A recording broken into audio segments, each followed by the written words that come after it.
Terima kasih Anda masih bergabung sama kami. Pemirsa, sebelum saya lanjutkan perbincangan, kita akan simak terlebih dahulu data dari pembukaan IHSG atau pergerakan IHSG di 4 menit pertama pasca pembukaan sesi 1. IHSG bergerak menguat pasca kemarin melemah dan masuk ke level 8.500-an. Pagi hari ini ya masih di range antara 8.500-an sampai dengan 8.600-an. Dan bergerak penguat sejauh ini 0,15%. 5 tahap gainers diantaranya ada SMIL, PTPP, PADA, kemudian juga ada Arci dan juga HRTA. Tahap losers ada Inet, Wi-Fi, Bull, FPNI, kemudian juga Bufa. Pergerakan sektoral, sektor infrastruktur memimpin penguatan, disusul oleh basic industries dan juga industri, kemudian properti masih kemudian menghijau. Kemudian 4 sektor ataupun 3 sektor lah ya yang mengalami pelemahan paling dalam adalah sektor teknologi, kemudian sektor cyclic dan juga energi. Dan berikutnya pemirsa, kita akan simak pembukaan dari bursa-bursa utama Asia yang kompak dibuka. Maksud saya dibuka mix di pagi hari ini dengan Nikkei 225 dibuka menguat 0,37% di level 50.557. SCI Singapura dibuka menguat 0,19% di level 4.630. Kospi Korea dibuka melemah 0,23% ke level 4.127 dan juga Hang Seng Hong Kong dibuka menguat 0,2% di level 25.824. Dan berikutnya adalah saham-saham pilihan pagi hari ini dari Mas Sorik.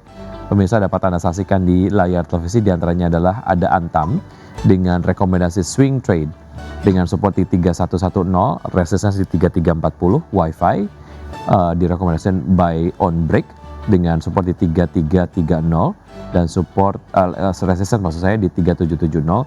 JPFA direkomendasikan swing trade dengan support di 2640, kemudian resistance di 2770.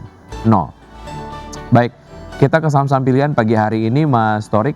Antam yang beberapa waktu yang lalu secara harga logam mulianya tembus level tertinggi sepanjang masa, itu adalah di Rp2.500.000 per gram. Tapi kemudian menarik Anda merekomendasikan swing trade. Apakah memang penguatan kemarin sudah jenuh sehingga hanya bisa kemudian dimanfaatkan secara trading saja atau seperti apa untuk Antam sendiri, Mas Torik? Sebenarnya untuk Antam ini memang kenapa saya sarankan untuk swing trade, karena pastinya kan swing trade itu jangka pendek hingga jangka menengah. Ya. Jadi teman-teman masih bisa untuk mengoleksi di harga diskon nih. Jika misalkan Antam masih ada koreksi sehatnya. Dan pergerakan Antam memang saya rasa sudah cenderung stagnan ya di dalam tren jangka pendek. Meskipun memang dia itu sudah breakout dari area sideways-nya nih di kisaran di kisaran 3.060 sampai dengan 3.100. Saat ini berada di level 3.220. Masih ada potensi penguatan lebih lanjut ya, karena disinyalir juga memang harga Antam ini, harga emas Antam juga sudah mengalami peningkatan, sejalan juga dengan harga komoditas emas yang sudah mencetak di level all time high-nya ya, di 3.500. Dan melansir data dari Bloomberg juga memang harga komoditas emas ini di tahun 2026 hingga 4.250. Jadi jika komoditas emasnya benar terjadi di level 4.000, di kisaran psikologis 4.000, maka emiten-emiten berbasis emas juga akan mengikuti pergerakan di komoditas tersebut. Jadi makanya kenapa saya bilang pergerakan Antam ini masih cenderung positif, dan saya sarankan untuk buy di kisaran 3.190, taking profit pertama di 3.340, taking profit kedua di 3.470 dan area stop loss di 3.110. Seperti itu untuk Antam. Baik, untuk Antam kita tadi sudah disampaikan analisisnya, kemudian kita ke Wi-Fi seperti apa? Wi-Fi ini menarik ya jika dia itu sudah breakout di kisaran 8.000, di 3.450 sampai dengan 3.500. Kenapa? Untuk pergerakan memang perdagangan kemarin itu kan sudah breakout ya. Sudah technical rebound. Penguatan lanjutan di 9%, namun memang pada hari ini mencatatkan pelemahan. Bisa juga teman-teman koleksi jika Wi-Fi ini berada di kisaran 3.200 dengan melakukan buy on weakness ya di 3.200 sampai dengan 3.150. Itu masih menarik untuk Wi-Fi karena sejalan juga dengan fundamentalnya ya, bahwa internet rakyat juga akan berjalan, tentunya juga akan diminati oleh masyarakat berpenghasilan rendah. Jadi untuk tren jangka panjang Wi-Fi ini masih menarik. Untuk saat ini memang pergerakan WiFi ini agak terbatas di kisaran 3.500.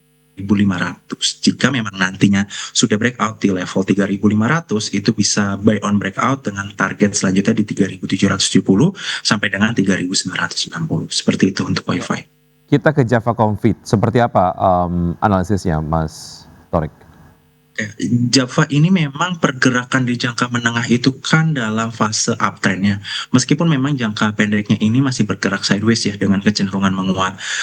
Jangka pendek ini dia itu memiliki support kuatnya di level 2.600. Lalu juga secara teknikal memang jika saat ini itu pergerakan Java ini masih berada di area EMA 5 maupun EMA 10-nya, bisa dikatakan itu merupakan support yang cukup kuat.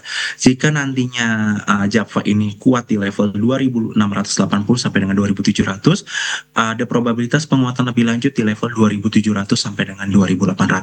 Sejalan juga dari permintaan program makan bergizi gratis atau MBG, itu juga menjadi katalis positif untuk Java. Lalu juga bisa dikatakan bahwa prospek Java juga didukung oleh pemangkasan kuota Grandparent Stock atau GPS ya sebesar 21% menjadi 530.000 ekor pada tahun 2024. Itu menjadi momentum juga untuk saham Java yang notabene itu memproduksi ayam-ayam ataupun produksi unggas seperti itu.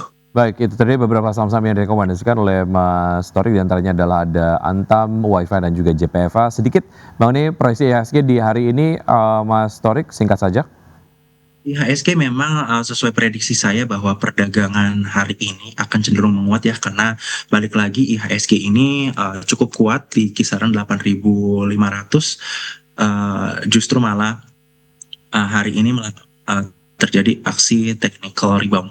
Namun memang akan tertahan di kisaran 8.620, itu menjadi resistance dynamic jangka pendek nih di EMA 5 dan EMA 10 di kisaran 8.620. Jadi saya rasa memang IHSG ini pergerakannya masih cenderung konsolidatif, pergerakannya di 8.500 sampai dengan 8.620 hingga awal tahun 2026 mendatang, seperti itu. Baik, kita tadi beberapa analisis dan juga rekomendasi saham yang sudah disampaikan. Semoga dapat menjadi referensi dan sumber informasi untuk pelaku pasar dapat menerapkan strategi investasinya hari ini, namun keputusan investasi kembali ke tangan investor. Mas Torik, terima kasih sudah bergabung bersama kami di Market Buzz. Sukses selalu, saya selalu untuk Anda. Selamat berlibur akhir tahun, Mas Torik. Terima kasih.